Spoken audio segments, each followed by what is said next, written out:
Imagine opening your eyes for the very first time, and the first thing your body does is scream. Not speak, not breathe calmly, scream. Humanity calls that scream a miracle, a celebration, a sign of life.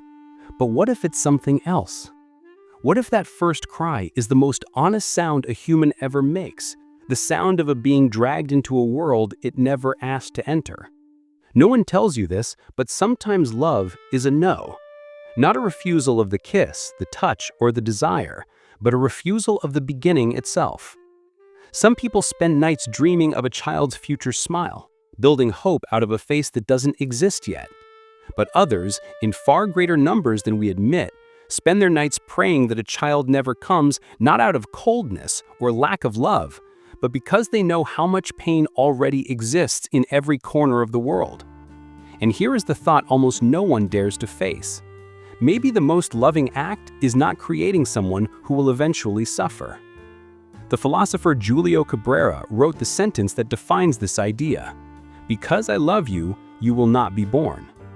In his philosophy, love isn't creation, it's the courage to interrupt a tragedy before it begins. It's not hopelessness, it's clarity.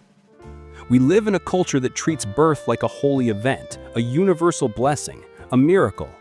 But maybe a miracle is just a well-polished illusion hiding one of the quietest forms of violence, creating consciousness without its consent, bringing someone into a world that guarantees nothing except loss, sickness, fear, and effort. Think of the myth of Kronos devouring his children. People say it's about cruelty, but it's really about time.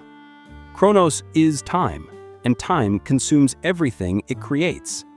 Cabrera simply asks, why give more bodies to time?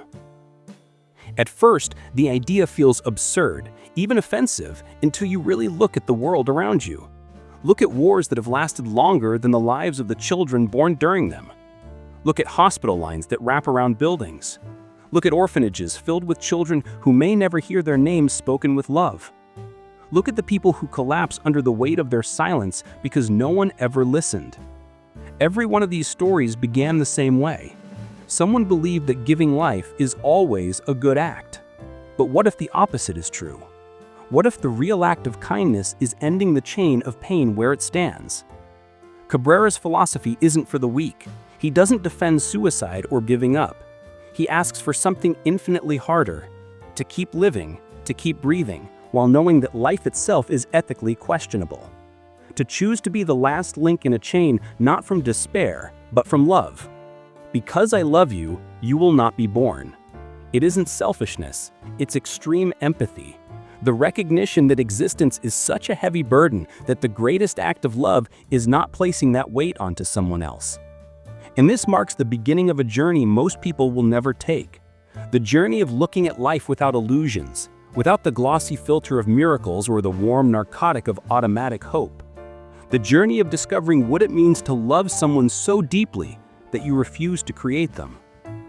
Picture a mother in the slums of Rio de Janeiro, sitting on a floor of packed dirt with a newborn in her arms. She has no clean water, no proper roof, no stable food for the week, but she smiles and whispers, "God sent an angel." Sentences like this echo across the world every day. It's a collective anesthesia, a way for society to avoid acknowledging the suffering built into existence. There is something deeply broken in a world where bringing a child into misery is still seen as a beautiful act, where life is considered good simply because it is life, even when it begins under the weight of poverty, hunger, and pain. Cabrera calls this belief ontological optimism, the assumption that existence is automatically better than non-existence. Western philosophy mostly takes this for granted. Questioning it is treated like a scandal, when it should be the starting point. But the real scandal isn't the question, it's the imposition. Life is not neutral. Life is guaranteed deterioration. From the moment we're born, our bodies begin to decay, our minds become troubled, our relationships fracture, and everything we love is eventually taken from us. The only true certainty in life is suffering and its ending. And yet people repeat, "Life is a miracle," as if it settles everything. But that phrase isn't an argument. It's a modern dogma meant to protect the machinery of society, justify reproduction, and keep the system running. No one wants to face the abyss hidden in the idea that maybe we should never have started this cycle at all. Medicine works tirelessly to prolong life, but no science asks whether life is worth prolonging.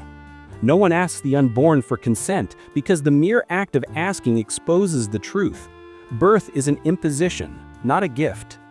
Nietzsche wrote, "He who has a why can endure any how." But what if there never was a why? What if birth is nothing more than a biological accident followed by a long stretch of days where the best we can hope for is to suffer slightly less than yesterday? Human life isn't simply full of suffering, it is structured around suffering. Cabrera writes that ontological optimism is useful for those who already exist because it helps them keep moving. But when used to justify creating new life, it becomes propaganda, and propaganda is the opposite of ethics. There is no way to prove that birth is always better than non-birth. No unborn being can describe non-existence, but every born being eventually describes pain. This isn't despair, this is responsibility. Not bringing someone into the world isn't giving up, it's stopping a cycle built on denial and unquestioned belief. Life is not a gift. Life is an obligation that no one chooses, and no obligation forced on someone without choice can ever honestly be called a blessing. Birth is the first harm we suffer, and the only one no one escapes without scars. The scene is simple, universal, and impossible to escape. A body pushed out into cold air, lungs burning as they expand for the first time. The raw scream ripping through the room. The world calls this the beginning of life. But philosophy, when it dares to be honest, calls it something else. The first rupture. The moment a being is thrown into existence without consent, without context, without escape. Freud, in Beyond the Pleasure Principle, described birth as the original trauma, the moment that begins the lifelong conflict between desire and reality, pleasure and pain. But Cabrera goes further. For him, this trauma isn't only psychological, it is ethical. He writes that the fundamental aggression is in the act of being born, and from that moment on, everything a person does will be an attempt to manage a pain they never chose. Traditional ethics, from Aristotle onward, assumes that life is the space where good is achieved, where virtue can flourish. But Cabrera flips this entirely. He argues that life is the space where harm has already begun, not because of choices, but because of conditions. Birth is not a neutral starting point, it is a forced beginning. There is no contract, no agreement, no signature. Yet every moral system is built on the fiction that life is a gift. How can ethics be built on a lie about its own origin? Cabrera calls his idea the ethics of origin. It means recognizing that morality is constructed after an unavoidable violation. Every attempt to do good stands on a foundation of primordial injustice, the fact that we were brought here without choice, into a world of suffering, limitation, loss, decay. Classical philosophy avoided this truth because it is unbearable. Kant tried to save morality with his idea of autonomy, the rational subject choosing between good and evil. But autonomy before existence is impossible. You cannot choose to exist. You cannot sign the contract of life. A being that did not choose to exist can never be fully free. Every freedom we claim is already contaminated by the original imposition. That is why Cabrera speaks of negative ethics, an ethics not built on doing good, but on preventing harm. It isn't about making the world better, it's about not repeating the act that starts the entire cycle of pain. Medicine calls birth the start of life. A truly honest philosophy would call it exposure, total exposure, placing a fragile consciousness inside a system guaranteed to wound it. Pain is not accidental, it is structural. Schopenhauer saw this long before Cabrera. He wrote that life swings like a pendulum between pain and boredom. There are moments of pleasure, yes, but they exist only as brief interruptions in a much larger landscape of dissatisfaction. If birth condemns us to a cycle of wanting, lacking, failing, and hurting, then the only truly ethical gesture isn't enduring life well, but preventing another from entering the same cycle.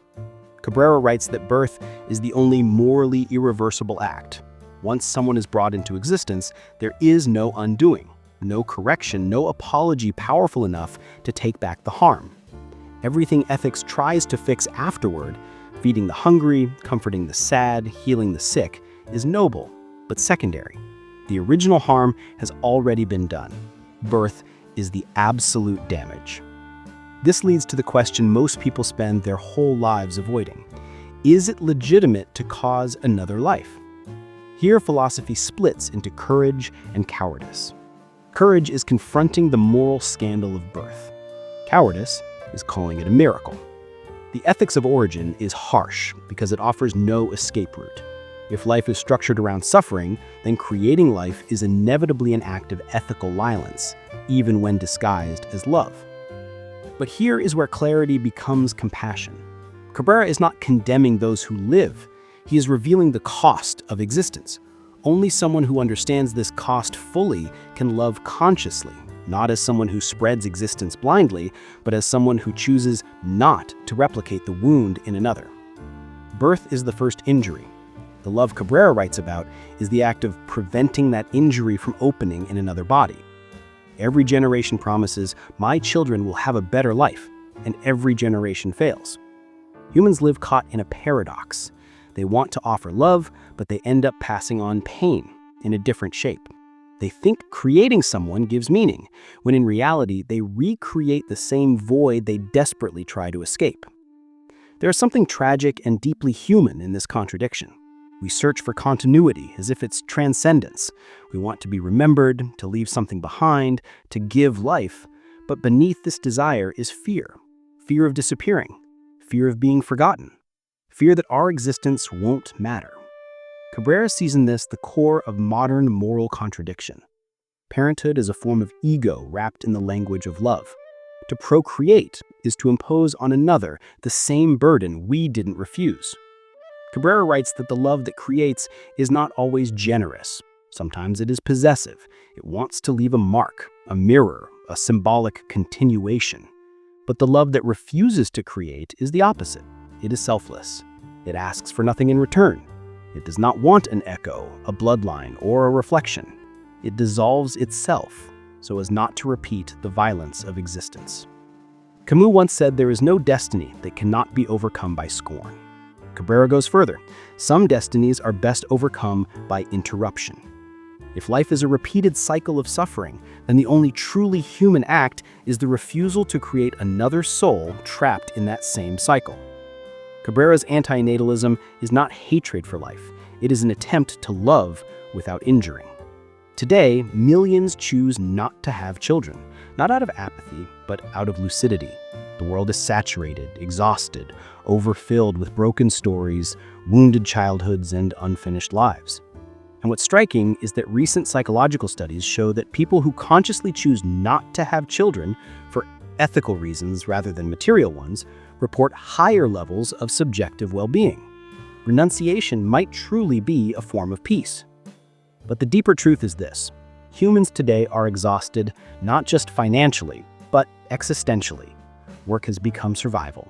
Love has become transaction. Technology has become anesthesia. In this landscape, bringing another life into the world feels less like hope and more like denial. Cabrera writes that the perpetuation of the species is the last dogma of a civilization without gods. It is a sentence that destroys both biological and cultural justifications. Because what does it mean to create life on a collapsing planet, where the air harms, the future fades, and love breaks under the weight of bills and screens? The ethical refusal to create might be the last truly human gesture left.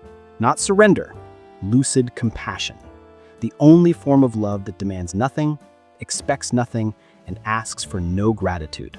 The love that abstains. In the Greek tragedy of Oedipus, the oracle warns that the child will kill the father and marry the mother. Laius, terrified, tries to escape the prophecy, but by generating Oedipus, he had already sealed his own fate. The tragedy was not in the prophecy, it was in the birth. By bringing the child into the world, Laius created the stage on which his own ruin would unfold. Cabrera's compassionate antinatalism understands this on an ethical level. Every birth contains the seed of future suffering. Suffering for the child, suffering for the parents, suffering for the world around them. And the only way to break the tragic cycle is not to fight it, but to refuse to restart it. Not generating new life is not the end of humanity, it is the beginning of honesty.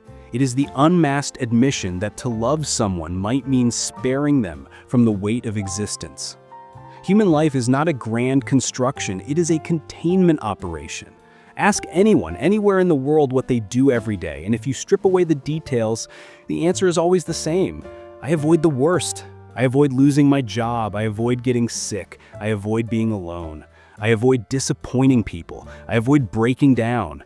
Existence is managed like a field full of hidden explosives. Life is not about conquering, but about surviving the next explosion. Cabrera states that life is not a positive project, it is a negative one, a project of containing harm. Human life is not driven by building good things, but by constantly neutralizing the harms that structure it.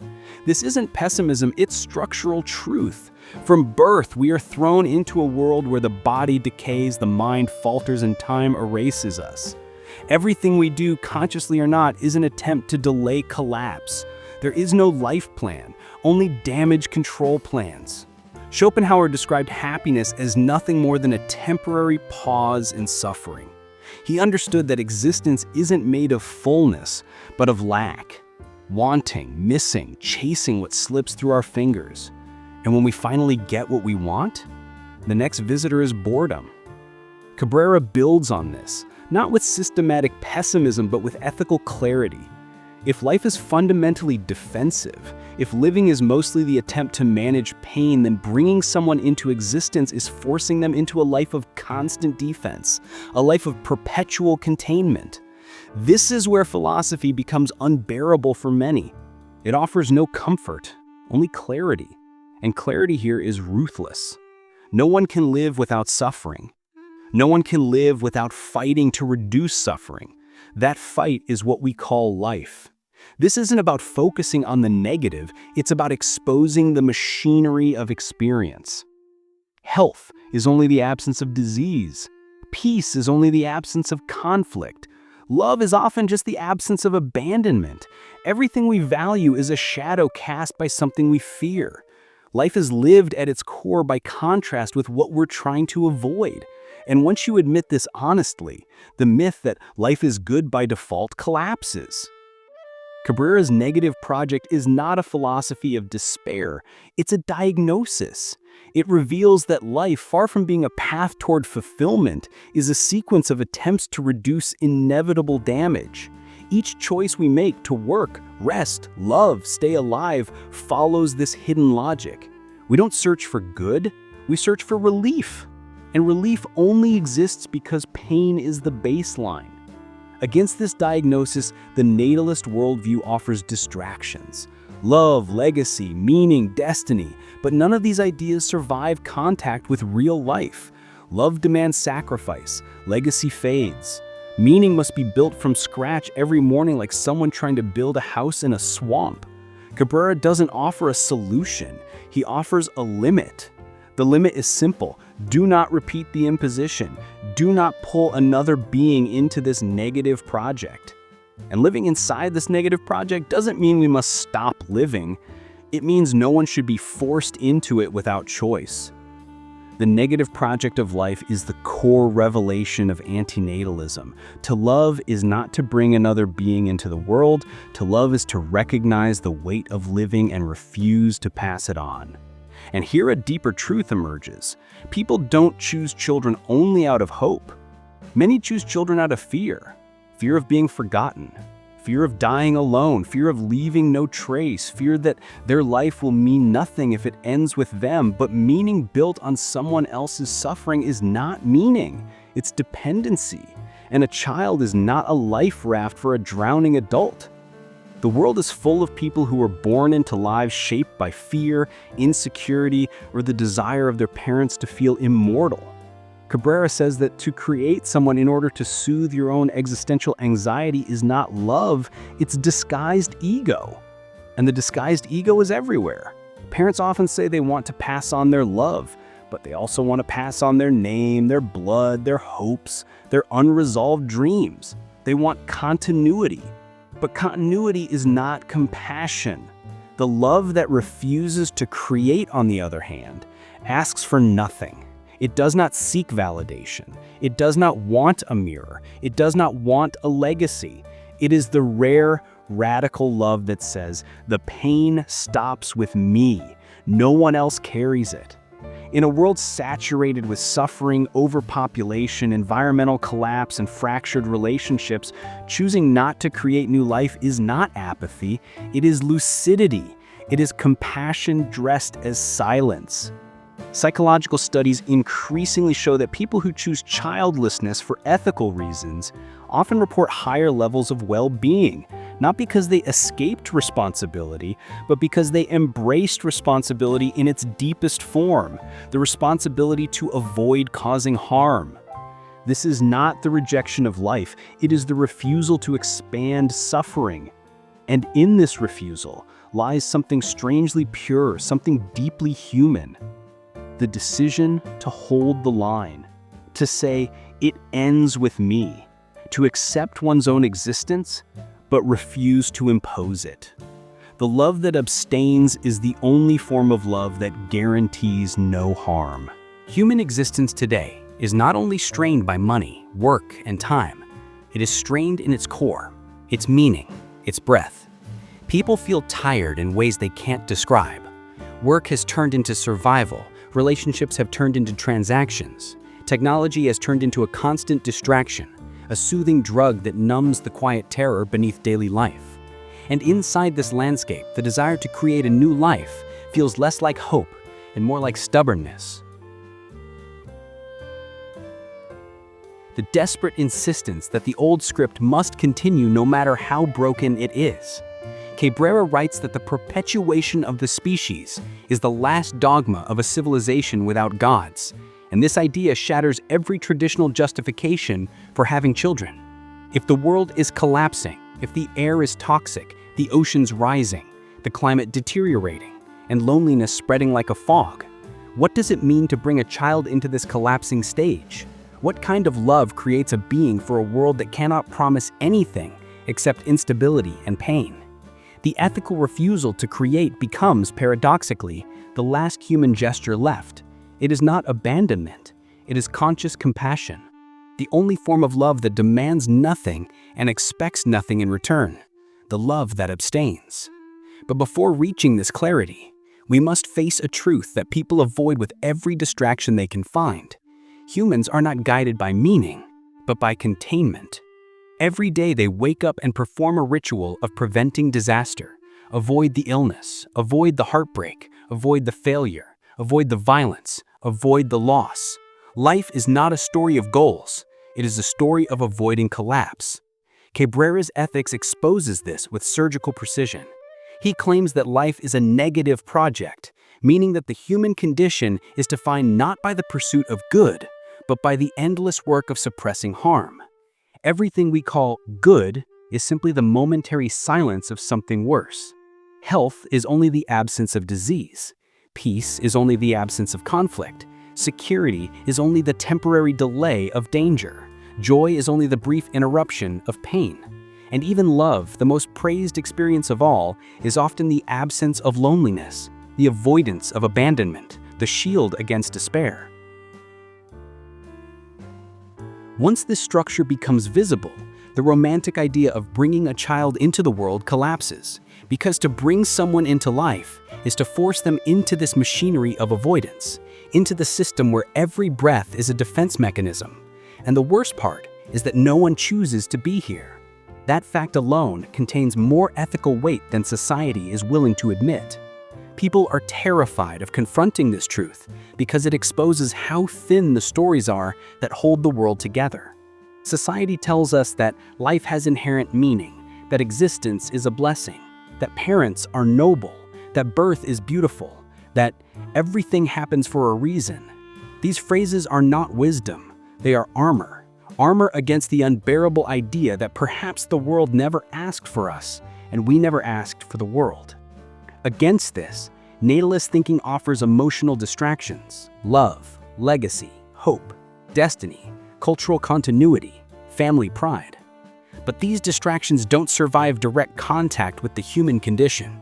Legacy fades in less than 2 generations. Hope is unstable. Destiny is a story we tell ourselves.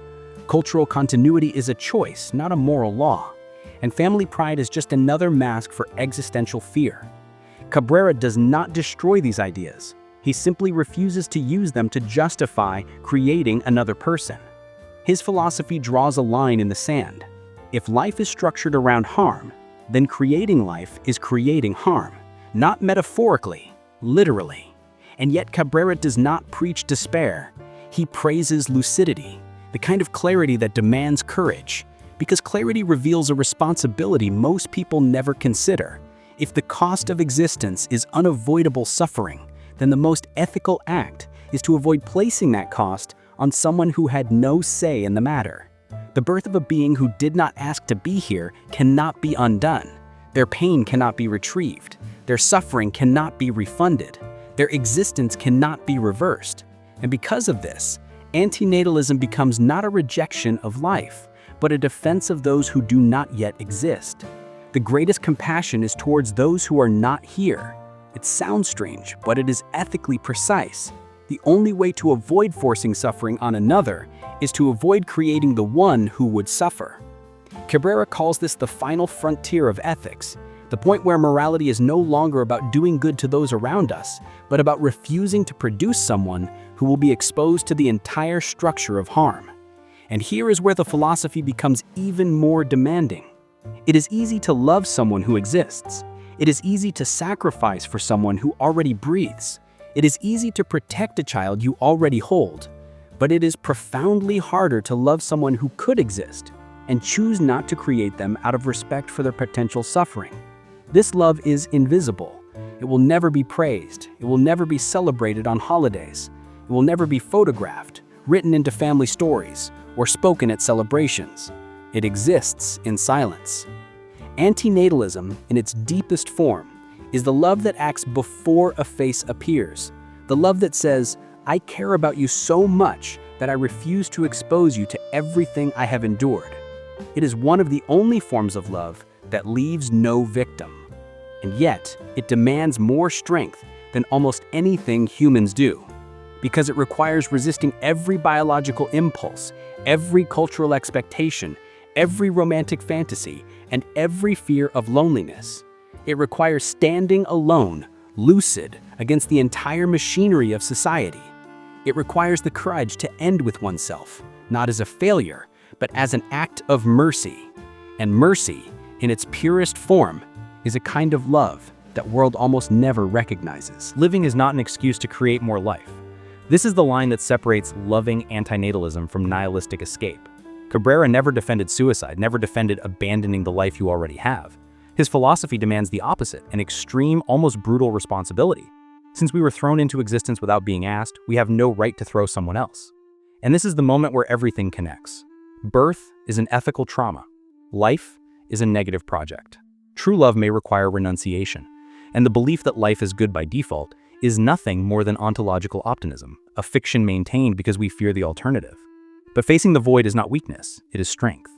Not creating a child is not giving up on life, it is accepting it fully. It is acknowledging that the damage was done to us and refusing to pass it forward. Becoming the final link in the chain is not a defeat, it is a decision that demands immense clarity. Anyone can reproduce. Anyone can follow instinct. Anyone can avoid thinking. But choosing to be the endpoint requires more courage than continuing a script written by fear. Because the truth is that living with lucidity is already hard. Being alive and fully aware is a burden heavier than most people admit. There are days where consciousness feels like a punishment, where existence tastes metallic and bitter. And even on better days, the weight remains. But continuing to live while refusing to impose existence on another, that is radical responsibility. It is a kind of moral defiance. It says, I will carry what I must, but I will not make someone else carry it. To live lucidly is to become the last in line. Not out of sadness, but out of compassion. And if this sounds small, it's only because society taught us to measure value in the number of children, heirs, and legacies, not in the honesty of our limits. To be the last is an ethical gesture, not a biological failure. It is an ending offered as liberation. The pain ends in me. And no serious philosophy can ignore this truth. Concepts like freedom, autonomy, and dignity collapse completely when applied to someone who does not yet exist. A non-existent being cannot choose. A non-existent being cannot agree or disagree. A non-existent being cannot say yes or no. And the only way to respect that absolute absence of choice is to not act. That is why Cabrera calls this the final border of ethics, the place where morality requires stopping, not from despair but from lucidity, not from hatred of life but from respect for suffering, not from emptiness but from love. Life, as Simone Weil once wrote, is an expiation without guilt, a punishment for no crime. But to repeat the punishment is to become complicit in it. Cabrera proposes the ethical refusal to be complicit. Humanity will not save itself by finding a new meaning, a new religion, or a new philosophy. Humanity will save itself only when it stops imposing suffering on beings who cannot choose. And this leads to a silent pact. A pact that ends the video not with hope, but with honesty. If you understood this, you know. And if you know, you do not repeat. This is the point where thought becomes action, where philosophy escapes the page and enters your hands. But even here in this dark clarity, there is community. There is the recognition that those who listen, who reflect, who dare to question the unquestioned, are rare. And so I invite you to be part of the ones who see beyond the surface. This channel is not a place for noise. It is a refuge for those who refuse to lie to themselves. Joining as a member is not just supporting content, it is supporting a kind of thought that almost has no oxygen in today's world. A kind of thought that many fear, many reject, but many secretly feel burning inside their own silence. Members keep this philosophy alive. They make the difficult conversations possible. They keep the space open for those who think, question, and feel deeply. And to those who are already members, my gratitude is absolute. You are not just supporting a channel. You are supporting the rare possibility of truth. And for those who want to go deeper, there is the course Pessimistic Philosophy, the Lucid Darkness. It is not comfort. It is not motivation. It is transformation through clarity, the kind of clarity that can rearrange your inner world. If you ever felt that something in the world is deeply wrong, this course will not soothe you. It will introduce you to the philosophers who dared to say what everyone else fears. And if you prefer to support in a simpler way, Super TKS is always open. Every contribution is real and helps this project survive in a world dominated by shallow optimism. But the truth is, even watching this far is already support. Reflecting, commenting, sharing your thoughts, all of it matters because this space is not a monologue. It is a philosophical shelter for those who still think in a world where thinking feels like a burden. And if you think, feel, and question, then you already belong here. You are already part of this. This is not just a channel. It is a gathering of lucid minds who refuse to live anesthetized, and that alone is rare. Life was never a gift. It was a task handed to us without warning.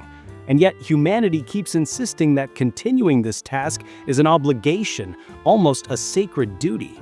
But this is the illusion Cabrera dismantles with the precision of someone who is not afraid to look directly at the wound. He says that living by itself is not a justification to create another life. And once you understand the structure of existence, its trauma, its weight, its containment, you realize that bringing someone into this world is not neutral, not natural, not automatically good. It is a choice with irreversible consequences. This is why Cabrera's ethics feels almost like standing at the edge of a cliff, not to fall, but to finally see. When you look at life without the fog of myths, without the chance of miracle and purpose, you see the machinery for what it is, a system where every being must suffer, must struggle, must decay, must fear, must lose everything they love, and must eventually die. And yet we call this a blessing, we call it a gift, we call it sacred. Why? Because the truth is unbearable. And so society builds stories to protect itself from the horror that maybe existence is not inherently good. But Cabrera knows that maturity begins when we stop clinging to stories and start confronting reality with a steady mind. The maturity to say, if life is harm, then creating life is creating harm. That is the ethical core. And the only morally pure decision, the only one without victims, the only one without potential suffering, is the decision to not create. People misunderstand antinatalism as hatred of life, but it is the opposite. It is the refusal to force life onto someone who cannot choose. It is the defense of those who are silent, not the living, but the not yet living. And nothing is more defenseless, more voiceless, more vulnerable than someone who does not exist. They cannot protest, they cannot resist, they cannot say, "Do not do this to me." And so Cabrera proposes the only ethical respect possible. Do not act, do not impose, do not create a being who will inevitably be wounded. You cannot harm someone who is not created. You cannot violate the autonomy of someone who never becomes. And this is the final frontier of ethics, not compassion for the existing, but compassion for the non-existent. The greatest kindness possible is the kindness given to someone who never has to suffer. This is not negativity, this is precision. And once this becomes clear, something radical happens. You begin to see how much of human behavior is driven by fear. Fear of loneliness, fear of insignificance, fear of dying forgotten, fear of having lived for nothing. And so people create children not out of courage, but out of fear. The child becomes a shield against the terror of being erased. But this fear-based creation is not love. It is desperation wrapped in sentiment. Cabrera says that using another human to fill your existential holes is not ethical. It is not noble. It is not romantic. It is survival disguised as generosity. And the world is full of people who are born into families built on fear rather than love. People who inherited trauma, expectations, burdens, deaths, and silence that was not theirs. People who were created because someone could not face their own emptiness. The child becomes the answer to the parent's question, "Who will remember me?" But this is not a question a child should be forced to answer. A child should never be born to satisfy the existential anxiety of another. And this is why the love Cabrera describes is so rare. It asks for nothing. It creates no echo, no legacy, no extension of the self. It is the love that says, "I will not make someone else carry the weight I carry." Everything in life is a cycle, but cycles do not end on their own. They end when someone decides to end them. When someone says, "The suffering stops here." Not in the world, but in this bloodline, in this body, in this final decision. And that is why antinatalism, when driven by love, is not darkness. It is the first moment of light. A moment where someone fully understands the nature of existence and chooses to be the final recipient of its burden. No passing it on, no repeating, no pretending, just the quiet courage of stopping. And in this stopping, there is a strange sense of peace. Because for the first time, you act without violence. For the first time, you act without imposing anything on another. For the first time, you make a decision that has zero victims. And that is the highest form of ethics. A life without heirs is not a failure, it is a gift, a final gift. A gift of non-existence, which is the only state untouched by suffering. And so the video ends not with hope, but with honesty. If you understand this, you know. And if you know, you do not repeat. Understanding brings responsibility. And for those who have walked with me until this point, I invite you to stay, not just as viewers, but as part of a rare community that dares to think where others refuse. This channel is not entertainment, it is a sanctuary for minds that refuse to sleep, for people who understand that truth, even when heavy, is still sacred. Becoming a subscriber is not just support, it is a way of saying that depth still matters, that thought still matters, that honesty still has a place in a world terrified of silence. You guys help this philosophy survive. They keep the pressure of the superficial world outside. They keep the flame alive for those who can't find this clarity anywhere else. And to those who are already here, my gratitude is not performative, it is real. If you want to support in simpler ways, the channel's super thanks is active. Every gesture matters, every reflection matters, every shared thought matters, because this is not a monologue, it is a philosophical refuge built by all of us together. And if you think, if you feel, if you question, then you already belong here. You are already part of this. Continue with me.